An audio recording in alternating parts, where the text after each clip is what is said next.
Hello and welcome to Taking Liberties, episode 4, I do believe, for season 4. My name is Lee. I'm in Western Australia. This week I'm joined by my ever-faithful compatriot, Vicus. Hey, I'm not sure about ever faithful. I'm just here because I have nowhere else to go. Right, well, me too. So we're two hobos talking about liberty this week. So this week we're going to talk about the massive controversy around PewDiePie and around Milo Yiannopoulos. And we're also going to talk about... Just call him Milo. Anyway. Milo. But I actually like messing up his last name because, you know, two can play at the offensive game. So I guess I should have a trigger warning for Greek people for screwing up your surnames. And we're going to talk about the government's agenda. So we're going to start off with that one. So do you want to go jump on that one first, Vicus, about the government's agenda? Oh yeah, sure. Lack thereof. Lack thereof. Yeah. It's basically what triggered me on this. Seeing as we're going to be talking about a lot of triggering going on. Yeah. Is that last week they announced that they were removing the childcare rebate cap of $7,500 for low and middle income earners, and this is from the government that was ranting on and on about budget emergencies and all of this other nonsense, and they've sort of they've managed to sort of tackle and saying like, oh, you head off the oh look, you're just profligate, spending like crazy.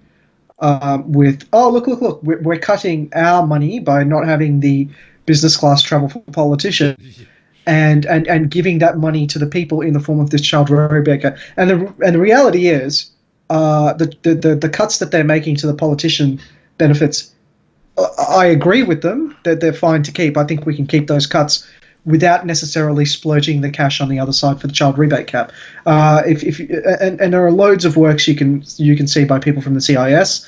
A good friend of the show's Trisha Jar. She's written quite extensively on this, on why these rebates don't exactly have the intended effect. And for those who studied a little bit of economics, would understand what the concept of setting a price floor is, and that's effectively what's happening in childcare, amongst other things. But the rebate effectively sets a price floor, which is what's actually phasing the availability of childcare for parents out. I mean, I think this is kind of symptomatic of this government's and the preceding Abbott government's entire thing, which is, hey, we find some money, we spend some money. It's really, I mean, libertarians talk about the ratchet effect, which is once you increase spending, government power to a certain level, it just becomes the new baseline from which the next government then increases. And I mean, one of the reasons it's just kind of pathetic, really. It's so, even... There is a complete lack of direction, though. The thing is, they came in saying budget emergency, and that should have been. The reality is that, in particular, raised economic issues as a reason to get rid of Tony Abbott. Correct. Yeah. So. The thing is, just looking at the numbers, 5 years ago, the debt per person in this country was a mere, I think it was like $2,000 or $3,000, and that's how Labor could spend. It's just like, oh look, the debt's only $2,000 per person. That's less than a month's pay, and that sounds a lot to the average person, but at the same time, people are sitting there going like, it's only a month's pay. It doesn't really hit them at home. But now the debt level is, in the next 5 years, the debt is going to hit about $100,000 per person. Yeah. And that should freak the fuck out of everyone in the country. That's right. Imagine you, your children, everyone around you owing $100,000 effectively. That is in the next 5 years. That is our sovereign debt. Sorry, sovereign risk, sovereign debt. Yes. So the question doesn't seem to be coming from our political leaders that this is a cause for concern, and if it is, it's being done in a very, how's the best way to phrase this, cynical way.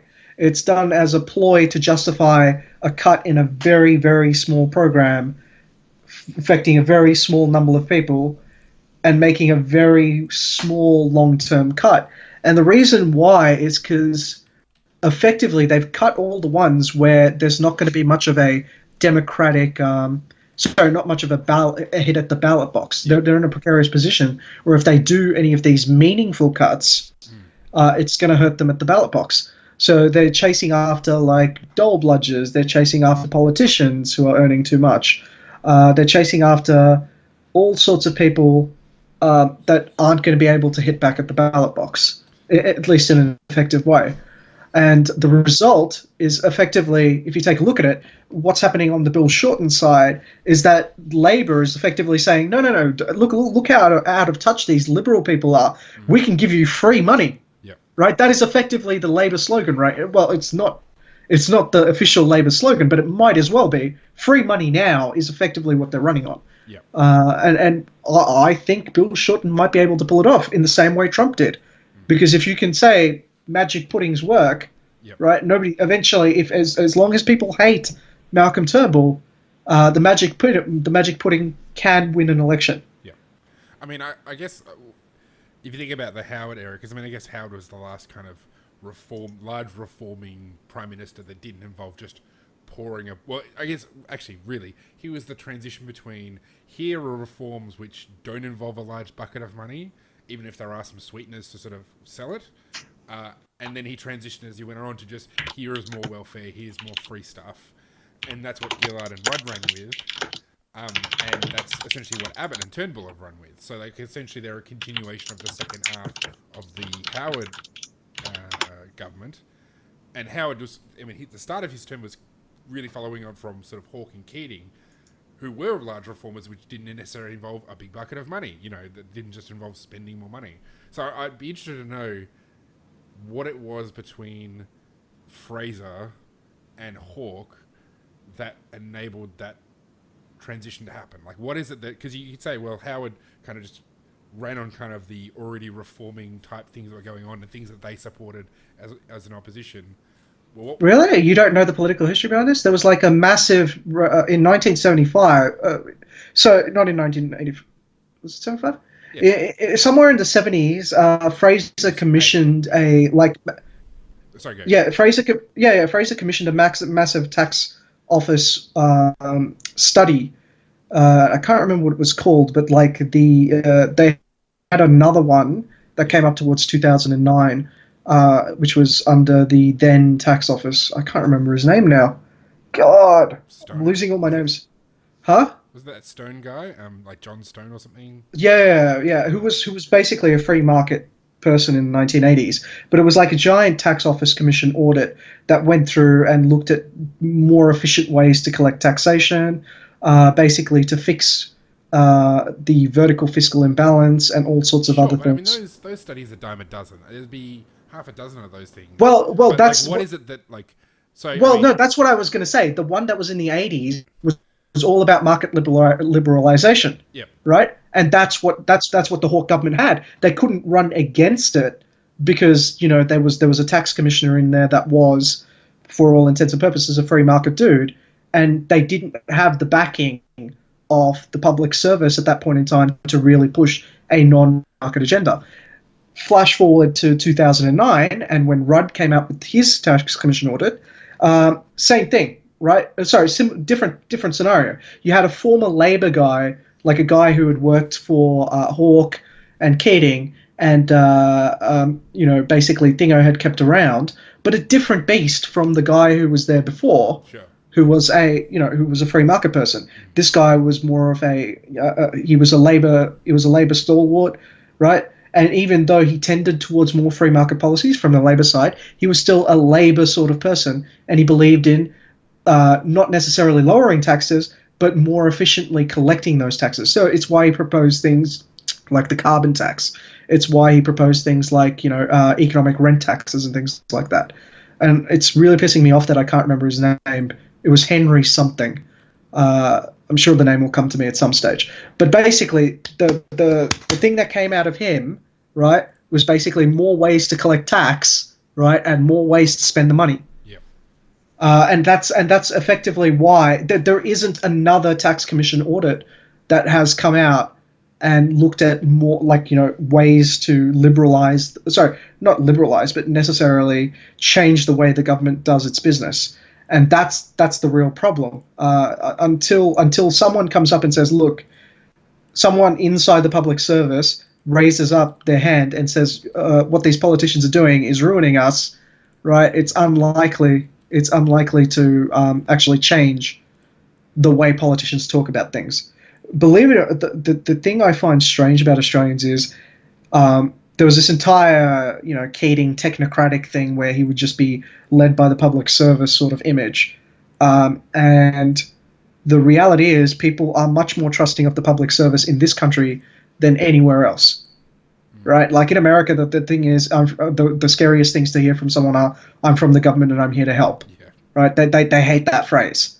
Right? Well, as if someone in Australia heard the same phrase, they'd be like, sure, what do you want, mate? Yeah. Are you trying to look up the name of the guy? No. I'm just diddling around with something else. No, like just screwing around with something for Students for Liberty thing. Anyway, I'm listening. Yeah. No. Yeah, So, I mean that might. I don't know. I mean, it's one of those things that's hard to know because there's a billion different reports and very few of them seem to actually go anywhere. So to just say, well, there was a guy who had a report. Well, the carbon. Yeah. Well, the thing is, the carbon tax came out greater just beyond that. Like, it's got to be some like what was the appetite amongst the community for change compared to now? Because that's really, I mean, ultimately politicians are followers, not leaders. So if there was reform, it was because there was an appetite for reform at that time. In I think it was 1980 was when Hawke took over from Fraser. What exactly was it that enabled him to do this reform? I know it. It's the Henry Report. Found it. Ken Henry. Yeah. Ken Henry. Okay. Yeah. Yeah. I don't know. I mean, it's. I mean, even if there was, so say, even if you just said it was somebody in Treasury who had this report. Yeah, I don't know. It's hard as I'm trying to sort of get it out of my head and into words. But I mean, there's no appetite within the politicians. There seems to be no appetite within the community, and I think that's causal. Like I think the people have no desire for reform. Therefore, getting reform done in the Liberal Party it's just not happening. We're moving to a more populist, nationalist, big government kind of attitude. To what extent, how do you fight back against that? How do you change it so that reform becomes acceptable? Well, with fight back, which, the greatest prime minister that there was. Actually, no. Given the way he's been recently, I'm pretty sure that if he'd won, a very small number of those policies would have won. This is the thing, right? Like I've noticed this about Houston, and I'm noticing it about Turnbull. Despite the fact that they say all these things that I like, right? Because the fact that they are actually quite economically right. They get it, right? Well, but they are. Houston came out with was it 600-page document? It was a 600-page document, but it was very well detailed. Turnbull is not he didn't really bring anything like that. He just said no, but. Yeah. But if you sat down and spoke with Turnbull about actual plans, he's able to explain things. Now, here's the thing, right? Like, the Liberals learnt a lesson from the 1993 defeat. In fact, all political parties did from the 1993 defeat, that you don't explain your policies to the people. By the way, to anyone who voted in the 1993 election and voted for Labour, this is your fault. We could have had a new form of government starting from 1993 where we actually got the policies and didn't get lied to. But you know what? You voted for Keating. And you sent the message to the Liberals. In fact, you sent the message to everyone in Australian politics that being an arsehat that lies to the public is the way to get elected. It is your fault. Your fucking fault. I cannot be more clear on this. No, but that's pretty clear. Yeah, but moving to the point, I think when push comes to shove, when it comes to Turnbull and to Houston, they have shown an enormous level of ineptitude in not actually pulling the trigger on anything. And that's what pisses me off. Sure. Right? When push comes to shove, right, they just stand there like idiots. Yep.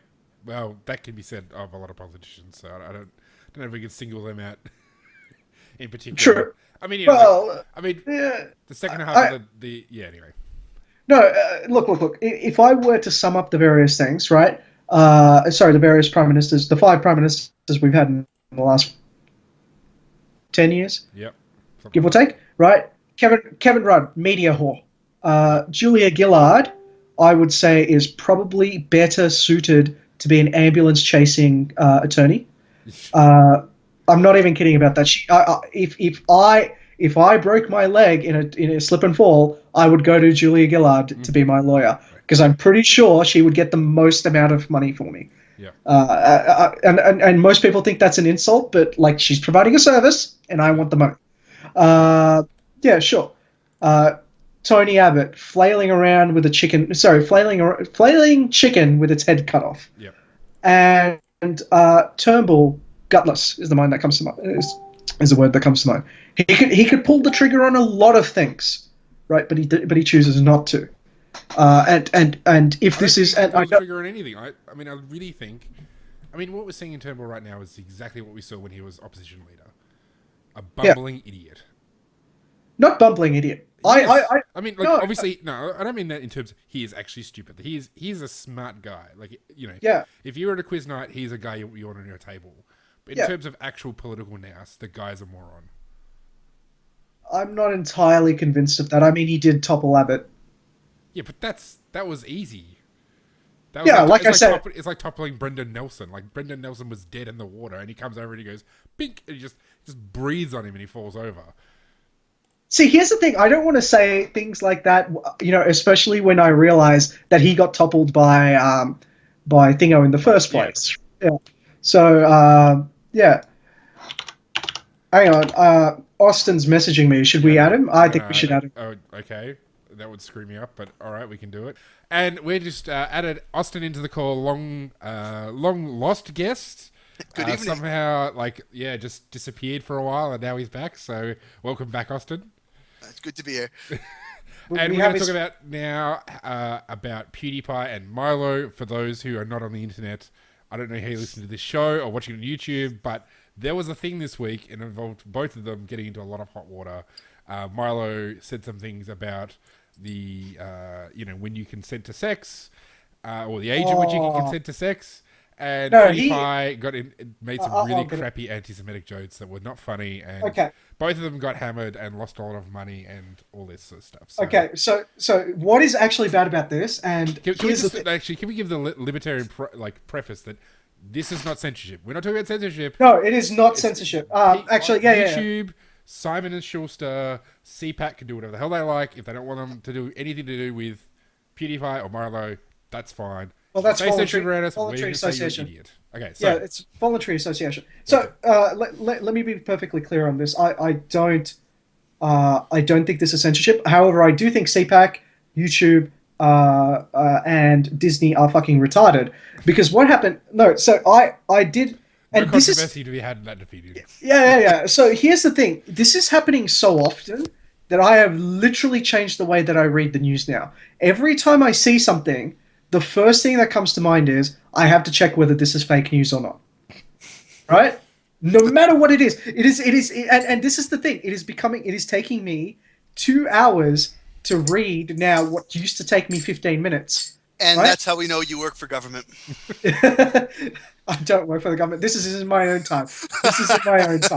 And this is starting to bug me because I used to enjoy being able to consume the news as a light pack thing. But the thing is, so the PewDiePie thing, I literally went and found mirrored videos because these videos have now been taken down of where he was allegedly, dressed in a Nazi costume or whatever. Sorry, in a Nazi costume, and the video was literally making fun of something called YouTube Heroes, which was a system where YouTube allowed people to dob in people for breaking YouTube guidelines. Right, and he was basically saying all the YouTube heroes are basically Nazis, because the whole snitches getting stitches sort of thing concept.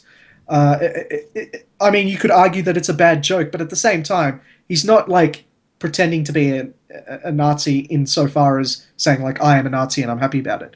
The other thing was there's a site called Fiverr. Like for $5, you can pay people to do whatever the fuck you want, right? And the guy was basically taking a joke, and it's a joke that's been made by other people before. Because Tosh.0 did a segment on this very same thing. He paid a guy he basically paid a bunch of kids somewhere.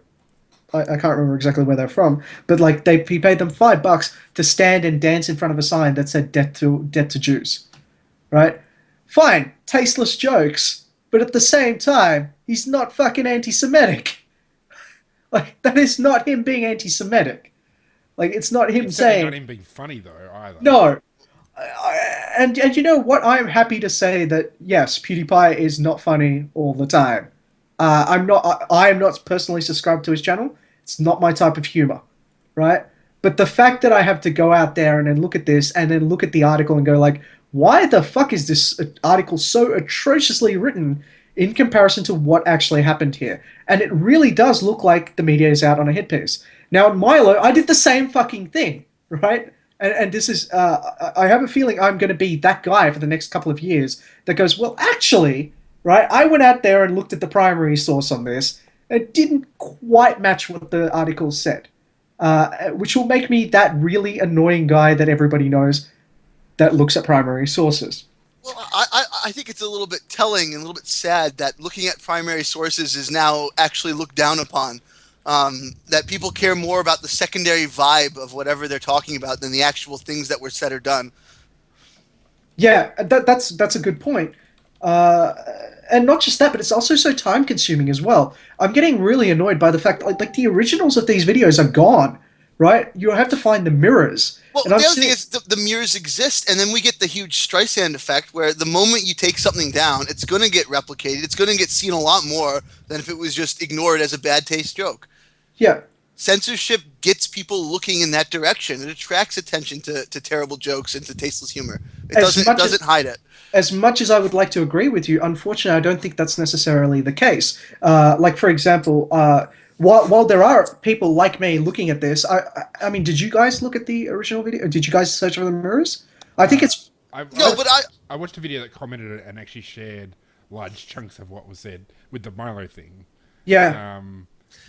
Well, I think the marginal viewer probably has increased. I was nowhere near the marginal viewer, so no, I wouldn't have seen them if they weren't taken down, and I haven't seen them now that they have been taken down. But I think you'll get a subset of people like yourself who probably wouldn't have come across it unless it was taken down, and then you searched it out. Is that right? Yeah. So that's the interesting point, because you're right. I'm not subscribed to PewDiePie.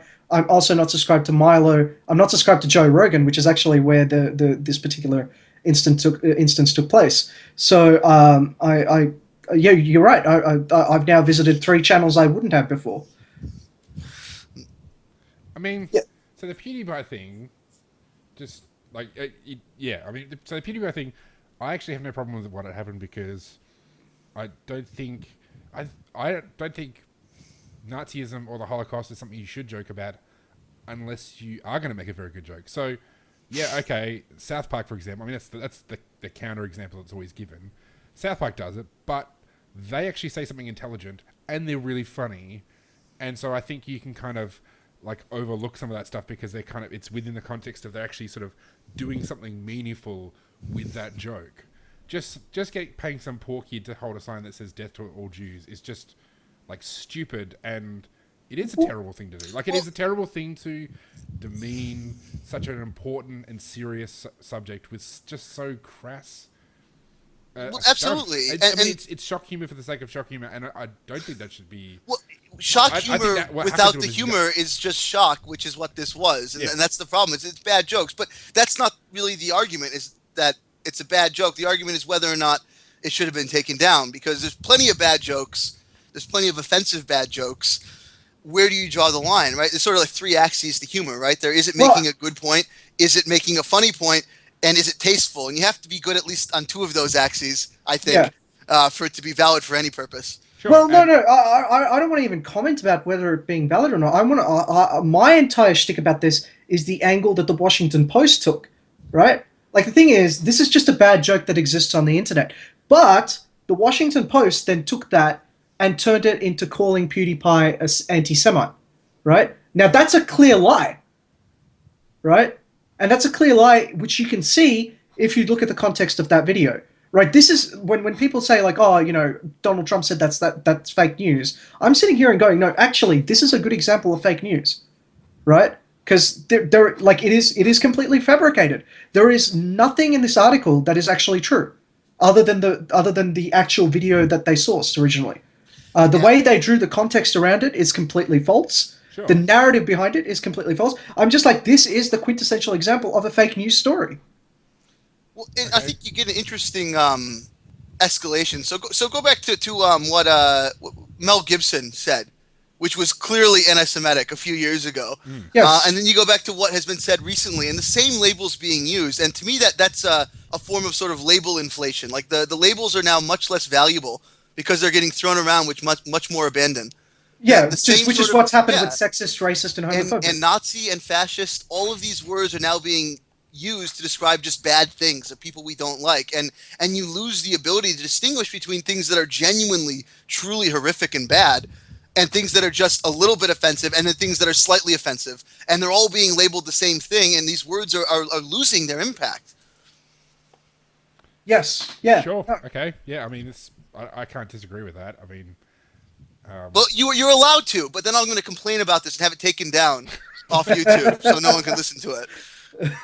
Well, sure, okay, be like that then. No, okay. So I mean, to the Milo thing. So the Milo thing is okay, interesting. so, I mean, so that video is like a 2-hour exchange, and what they've done is clipped out, I think, about 35 seconds, if I recall correctly. Every video I've seen is about 35 seconds of footage, where I think he says something along the lines of that he believes that like some people mature quicker than others, and it would have been nice for the government to acknowledge that consent. It could have allowed them to consent. But then, Joe Rogan does, shortly after that clip, I think like a minute after that clip, Joe Rogan actually does call him out on it. So, do you think that the age of consent should be lowered? And his response was, no, I think it's about right, because not everybody matures at that rate. And he basically, the crux of this is, the story began with how Milo was sexually abused as a child, right? Most of the quotes that he's talking about are about him having sex with older men at the age of 14, right? That's what that happened to him. Now, the question becomes, does he advocate that? And the answer is, if you watch the full segment, he doesn't. He clearly doesn't. And that segment goes on for about 6.5 minutes. And I'm really, really pissed that they've taken like that little 30-second section and ignored the rest of that entire segment. And obviously put it out of context. Yeah, I mean, so the only thing, what I watched this afternoon was a video that actually was linked to by the Spectator, where a guy's commenting on this, saying, how should conservatives respond? Yep. And in context, I don't think he is clearly, I think you could understand his words to be saying that he is saying that consent laws, well, he's basically saying that children under 16 can consent to sex. No, he's not saying... Maybe there's two instances where they're talking about this, because No. This primarily because I don't give a shit about Milo, and I don't care that he lost his book deal, and I don't care that he got invited from CPAC. I just think he's a waste of space to begin with. Yeah.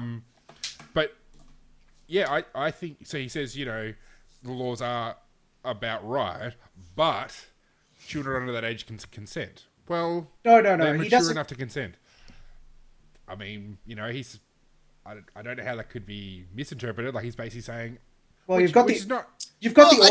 You've got the order sounds like wrong. He's being gross and weird. That doesn't mean he's being an advocate for pedophilia. No. Just because he's being gross and weird. And it's actually the other way around. He was talking about his experience as a 14-year-old with a priest. He actually said, as a 14-year-old, he would go out and search for older men to sleep with. That was the actual... that's where the segment kind of started. And that's where that quote is taken from, where he says... some people mature faster than others, and at 14, he felt he could consent to sex, right? And that's the quote that they're running with.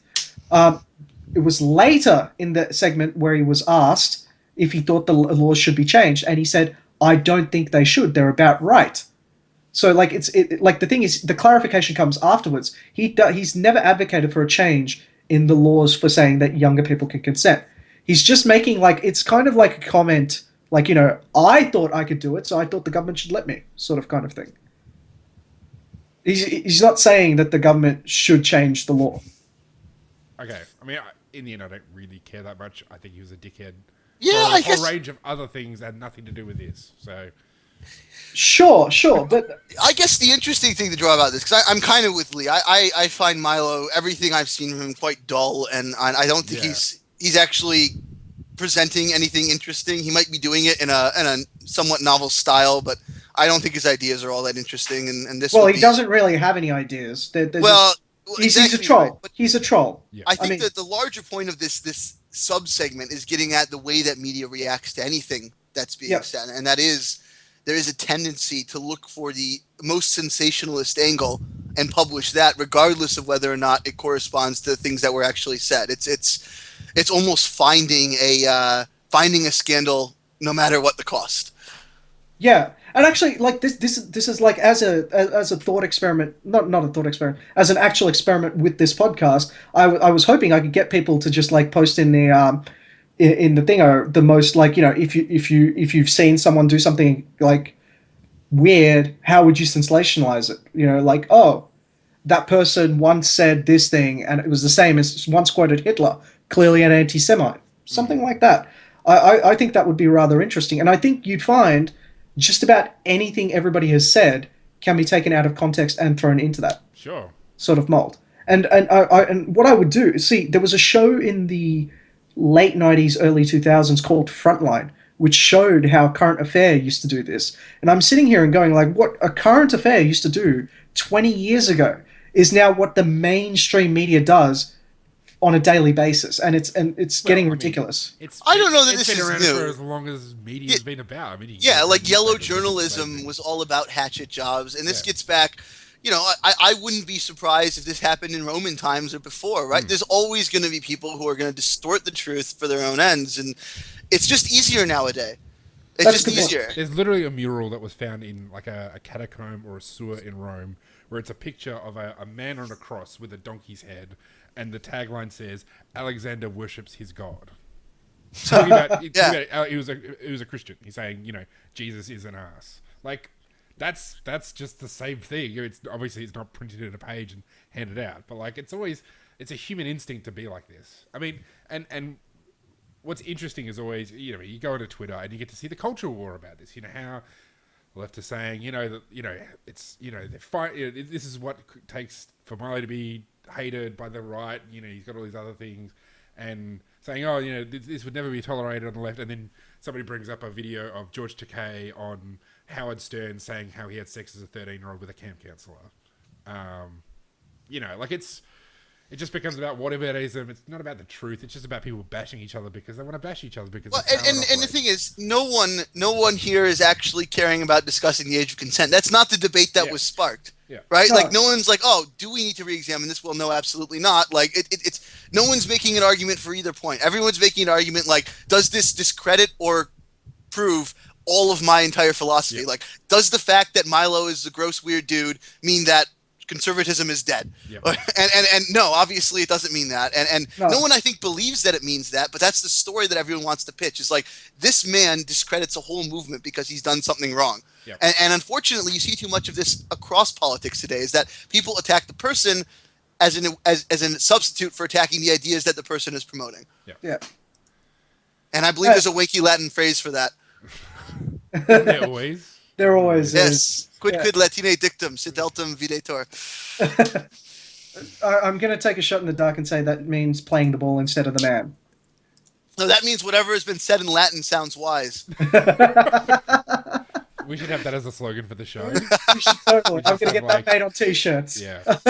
No, but speaking of playing, stupid things being discussed, South Australia is delving into the world of, well, basically building a giant water battery. It is a giant water battery. But it's being advertised as a plant. Yeah, because Yeah, of course, so- what South Australia need more is another janky source of power on top of all the other stuff they got going on. Yeah. So they're really doubling down on this renewable stuff, and I think right now it's here's the thing. I think what's happening in South Australia is that you've got a whole bunch of people who have arts law degrees and didn't pay attention in high school physics. For anyone who's not aware, the second law of thermodynamics, third law, is that you can't create or destroy energy, right? You can merely transfer it. So whenever we generate energy, we're just converting it from various forms. Either we're burning it through chemical and then through kinetic, converting it to potential energy. Or I'm sure Austin can come up with a much more scientific explanation to that. Well, I believe that I'm going to follow the second law of thermodynamics, which is you do not talk about thermodynamics. And the point is, they have built this battery, and I'll give them some credit in that energy storage is actually one of the huge problems with renewables as a valid power source. Is that they're always based on these sort of inconsistent power flows, except for hydroelectric, which I believe is now out of vogue from the green side, right? They don't like dams anymore. They don't like dams. No. They don't like dams. They don't like nuclear, which are the two reliable forms of green energy. Which I find hilarious. So the Greens as a movement actually started by opposing a dam. Yep. The Franklin Dam. The Franklin Dam in Tasmania. Yeah. So no. So I just need to correct you, Austin. This hasn't actually been built. This is a proposal that is going through, and the groups putting this together are Energy Australia, the Arup Group, and the Melbourne Energy Institute. So if there's anyone here who knows any of those groups, please tell them they're basically building a giant water battery and not a hydroelectric plant. So the crux of this is what they're saying is that anytime there's a lowering of the baseload power, lowering of the load on the actual station. So whenever, off-peak times or something, they want to pump the water back up into the reservoir. Now, here's the thing, right? Effectively, everybody understands what's happening here. You are very inefficiently getting the water to move down and expending energy to put it back up. So the energy that you get in putting it back up is never going to be as much as if you stored it in, say, a battery. No, but I will say this form of power generation, because it just depends on gravitational potential, it's actually a lossless form of energy storage. Most chemical forms of batteries will leak power. Most temperature-based things will leak power. This is actually, in terms of efficiently storing power, gravitational potential is one of the good ones. So I will give them that credit. Wait. What makes you think that pumping up has no loss? No, once it's up there, it won't lose power. So once you put energy in a battery, there's going to be some passive flow or some degradation of the chemicals. Sure. But you can take a look at this model, right? The model that they've given on the thing is that they're basically pumping constantly. What they're saying is they're using any energy that's not used is being used to pump it back up, right? Yeah. So there's the loss in the kinetic energy from where the water hits the turbine, and there's a loss in the kinetic for pumping it back up. It's not entirely lossless, but you're right. There's no loss in the storage. There's loss in basically converting forms. Huh? And I think that I'm not going to defend this as a necessarily good idea, because it really does come all down to cost benefit, and I guarantee you a proper cost benefit hasn't been done on this, and or at never least will be. And never will be. Go ahead of it, they never will do that, because it would make them look like idiots, because that's what they are. Well, and I'm actually hoping, because I found out about this from a friend, and they're just announcing that they're putting this together. I'm hoping that someone out there who listens to the show and has some interest in energy policy goes, hang on, Vickers was talking about this really shitty water storage battery that was being built in South Australia, and looks at it, and I've mentioned the groups that are putting this together, and talks to their minister and goes, hang on, maybe you should ask for a cost-benefit analysis on this. I'm hoping that's what happens. South Australia doing, the South Australian government doing cost-benefit analysis? I don't think so. And the interesting thing about these sorts of cost benefits is that they're often done with huge weighting on the fact that it doesn't use coal or it doesn't use oil.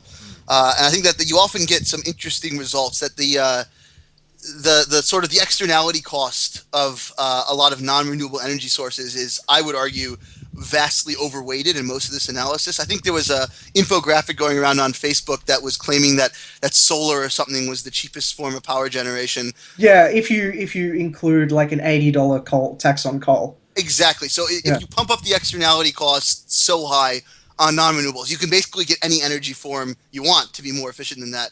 But it really doesn't actually take into account the true cost of coal and oil. And the other big thing that isn't included in a lot of this is that usually if renewables aren't being used in Australia, it doesn't mean they're not being used. It means they're being used in other parts of the world where power generation is necessarily less clean.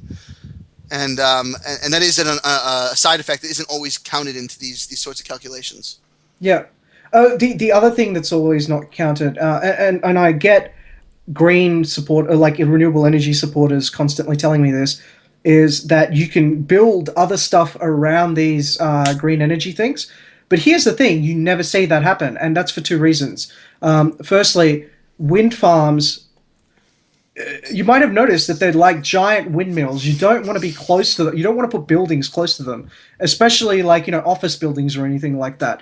And solar's efficiency goes like down to close to zero when you put them on building. Sorry, when you put, when a building that's taller than that building comes up right next to it. It's just amazing to watch like how much the energy drops off on these, rooftop panels, like as soon as it gets covered by other buildings around it. So, like, the only way to make these zero space use green programs possible is to, like, basically force all buildings to be at the same height. And also, like, all have, like, windmills up at the top of them and all this other stuff. It's got, like, wacky building requirements that, like, just... They just make urban development, like, a pain in the ass to do. Well, and the thing is, it's not usual. Cities are rarely built in the right place for efficient power generation anyway, right? They're never built in a they're built with consideration of, like, fast flowing water for sewage to move out of, and access to reliable clean water. That's generally... To be fair, most of the big cities in the world weren't built when there was power plants, so they were built where you could actually have access to water, because that's where you could bring ships in and stuff. So to the city planners' defense, they were operating at a time before electricity. Yeah, which is fine, and we're not faulting them. We're just saying, like, they're not built in places that are ideal for green power generation. I'm very sympathetic to the idea that we should be switching to new forms of energy, but only when it's nuclear. Really, I think, like, I'm very open to the idea. I had a massive spiel about why it's so fucking expensive to do nuclear energy unless, like, you've got massive government subsidies on it. You must have missed that. Are you talking about the cost of insuring the buildings? No, never cost of insurance. No, government. That is a big cost, and I will acknowledge that. Yeah, it is a big cost, but, like, it's like the cost is so big that the governments self-insure anyway. So it's. The big problems with nuclear have always been the cost of storage of the waste, and actually acquiring the uranium and transporting it, because that shit is fucking expensive. Australia's perfect for that. Australia's the perfect place for that. Sure, I mean, you pulled your earphones out, didn't you? No, I mean, like, sure, if you no, I can hear myself. It's plugged in. Oh my god! Shut down everything. Hang on, let me see what's going on with my sound settings. It just started happening. Nothing got pulled out. What about now? It's better. Yeah, better. Okay. Can we edit that out in post-production? Probably not. Good. Okay, even better. It's just not a Taking Liberties episode without, like, constant tech malfunctions. Yeah. But anyway, moving on. Podcasting.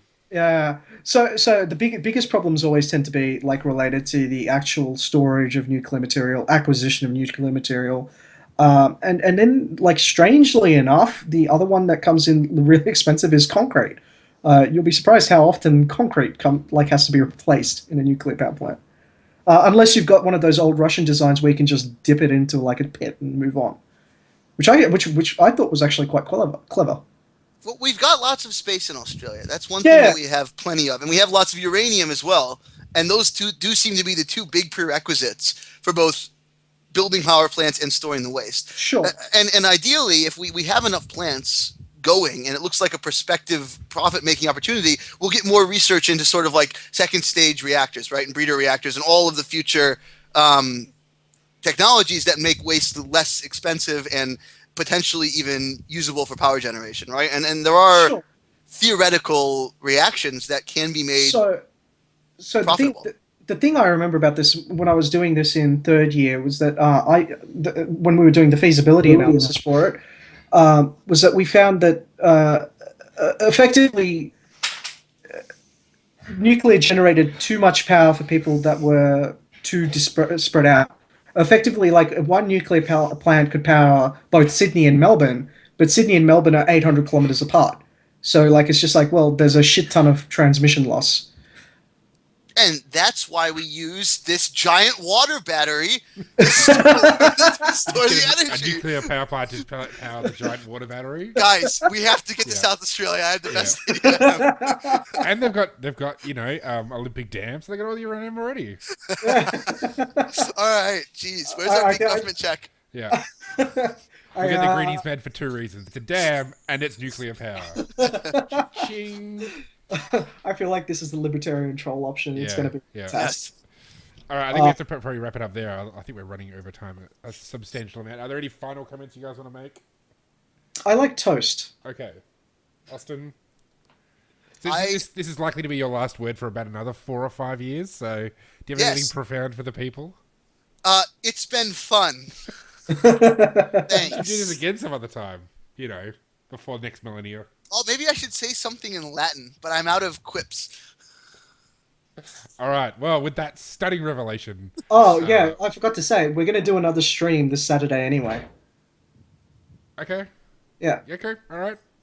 I'll be locating a potential guest for that one. Well, And Sinclair Davidson will come on at some stage. yes, that's true. We do have Sinclair Davidson, who should be listening at some point. Are we still recording, or are we done? No, I'm just about to sign off. So, thanks for giving away, the thing that's about to happen. Thanks for joining us, everybody. We'll be back again next week. See ya. Bye.